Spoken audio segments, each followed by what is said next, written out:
नमस्कार।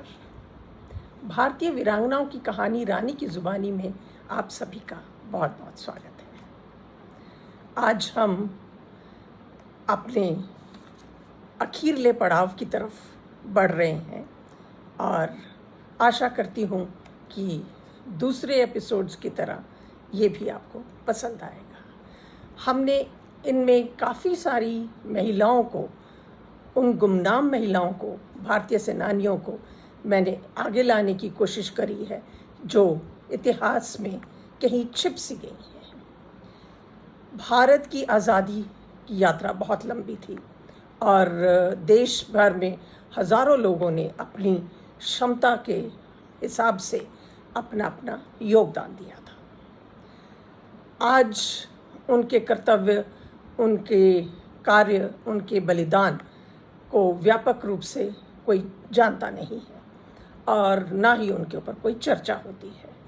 विशेष रूप से उन महिलाओं के लिए ये सत्य है जो स्वतंत्रता संग्राम में सम्मिलित हुई और देश की आज़ादी के लिए निष्ठुरता से लड़ी। उनकी उपलब्धियां और उनकी बहादुरी के कार्य शायद कोई जानता नहीं है और यही मैं सबको याद कराने की कोशिश में हूँ। यदि महिला स्वतंत्रता सेनानी का गान किया जाता है तो उनमें से कुछ जो प्रमुख हैं, बस हम उन्हीं के बारे में जानते हैं, बाकियों के बारे में नहीं। क्योंकि मैं मानती हूँ कि ये यहाँ पर हजारों के हिसाब से स्वतंत्रता सेनानी महिलाएं हुई हैं, लेकिन बलिदान तो बलिदान है। उनका नाम, उनके चेहरे किसी को मालूम ही नहीं। मेरी कोशिश ज़रूर थी कि मैं ज़्यादा से ज़्यादा लोगों को आप लोगों के समक्ष ला सकूं, परंतु इतना जितना भी मैं कर पाई उतना ही आप लोगों के लिए या मेरे लिए काफ़ी है और कोशिश करूंगी कि आगे और भी इनके ऊपर मैं चर्चाएं कर सकूं। जब उन्हीं जो आज की जो हमारी वीरांगना है, उन्हीं इतिहास के पन्नों से खोजी जो एक छिपी हुई थी, भुवनेश्वरी फुकनानी, उन वीरांगना के बारे में हम आज बात करेंगे। भुवनेश्वरी फुकनानी का जन्म 1885 में असम के नौगांव जिले के बहरामपुर में हुआ था। 19वीं शताब्दी में नौगांव राष्ट्रवादी गतिविधियों का एक महत्वपूर्ण केंद्र था। फुलगुरी और बहरामपुर जैसी जगहों में विरोध और प्रदर्शनियों के माध्यम से उपनिवेश विरोधी भावनाओं को दृढ़ता से व्यक्त किया गया था। भुवनेश्वरी जो एक साधारण गृहिणी थी, एक पत्नी थी और 8 बच्चों की माँ थी, उन्होंने राष्ट्रवाद, उन पर दृढ़ विश्वास था। वो इसमें खुद भी जुटी और अपने बच्चों को भी उन्होंने प्रेरित किया कि वो स्वतंत्रता की लड़ाई में अपना योगदान दें। 1942 में जब भारतीय राष्ट्रीय कांग्रेस ने भारत छोड़ो आंदोलन के आह्वान करने का फैसला किया, तब 57 साल की भुवनेश्वरी उसमें सम्मिलित हुई। ये आंदोलन कुछ अलग था। इसके प्रतिभागी जो थे, वो उनकी जो आधारशिला थी वो अहिंसा थी, क्योंकि सार्वजनिक विरोध के हिंसात्मक निसरणों से भरपूर था ये आंदोलन, जिन्हें ब्रिटिश अधिकारियों द्वारा उकसाया जाता था। ब्रिटिश अधिकारी इन कार्यकर्ताओं को उकसाते थे और जब वो उकसाते थे तो विद्रोह होता था तो उनको जेल में डाल दिया जाता था या उनको फांसी की सज़ा दी जाती थी। इस तरह से उनको दबाया जाता था। लेकिन गांधी जी का हमेशा यही रहा कि नहीं, हम इसको हिंसात्मक नहीं, एक अहिंसा के रूप में इसको लेकर आगे चले। लेकिन जब अंग्रेज़ इसको उकसाते थे तो जाहिर है कि कहीं ना कहीं ये हिंसा सबके सामने आती थी। इसका कारण आंदोलन की बागडोर और इसी के कारण होता ये था, जो उनके प्रमुख नेता थे उनको सरकार जेल में डाल देती थी और इन आंदोलनों की बागडोर आम लोगों के हाथ आ जाती थी। फिर भी उनकी जो गतिविधियां थी, उनकी जो क्रियाएं थी, उनको सावधानीपूर्वक नियोजित किया जाता था। आंदोलनों के कारण बहरमपुर में भारतीय राष्ट्रीय कांग्रेस के कार्यालय को जब्त कर लिया गया। जब वहाँ पर बहुत ज़्यादा आंदोलन होने लगे तो वहाँ की जो सरकार थी, वहाँ की जो पुलिस थी, उन्होंने वहाँ के जो कार्यालय थे, जो कांग्रेस कार्यालय था, उसको उन्होंने जब्त कर लिया और वहाँ के नेताओं को गिरफ्तार कर लिया। जो नेता, कार्यकर्ता और समर्थक थे, वो जो वहाँ के समर्थक थे, उनको बहुत बुरी तरह से प्रताड़ित किया गया। इस पर जनता बहुत क्रोधित हुई और वहाँ उस क्षेत्र के लोगों ने पलटकर वार किया। सितंबर 1942 में उस कार्यालय को उन्होंने अपने आंदोलनों से, अपने जो विरोध थे उनसे वापस तो ले लिया, लेकिन इसका उनको तो, जनता को तो बहुत खुशी थी इस बात की, और उन्होंने सोचा कि हम इसके लिए एक जश्न मनाएंगे। लेकिन अंग्रेज इन हार को मान नहीं सके और उन्होंने इस हार का बदला लेने का सोचा।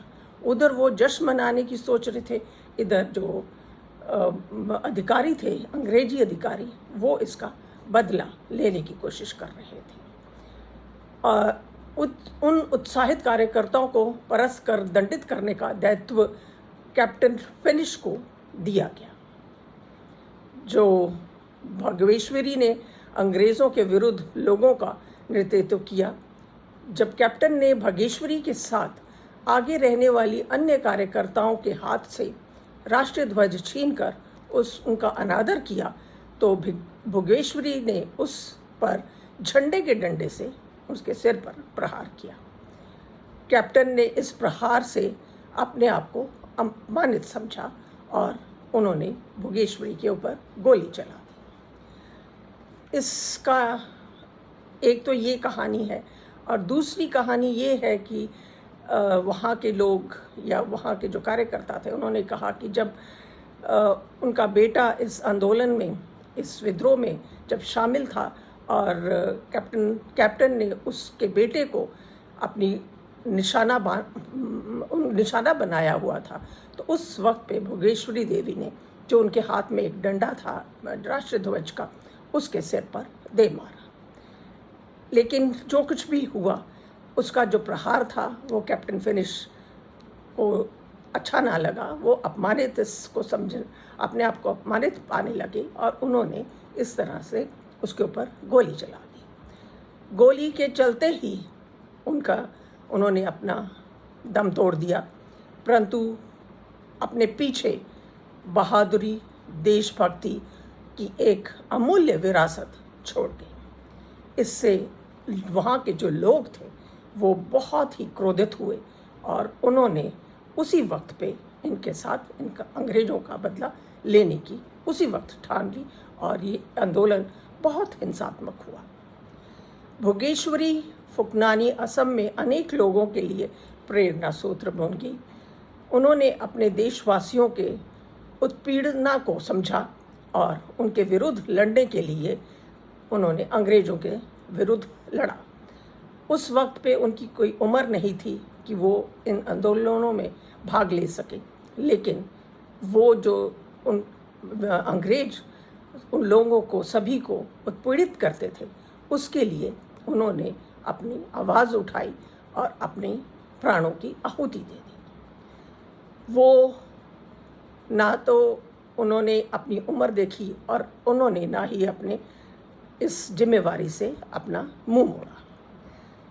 भागेश्वरी फुकनानी जैसे कई स्वतंत्रता सेनानी हमारे बीच में हुए हैं और अंग्रेज़ों के विरुद्ध लड़ते लड़ते उन्होंने अपने देश को स्वतंत्र कराने के लिए अपने प्राणों की आहुति दी है।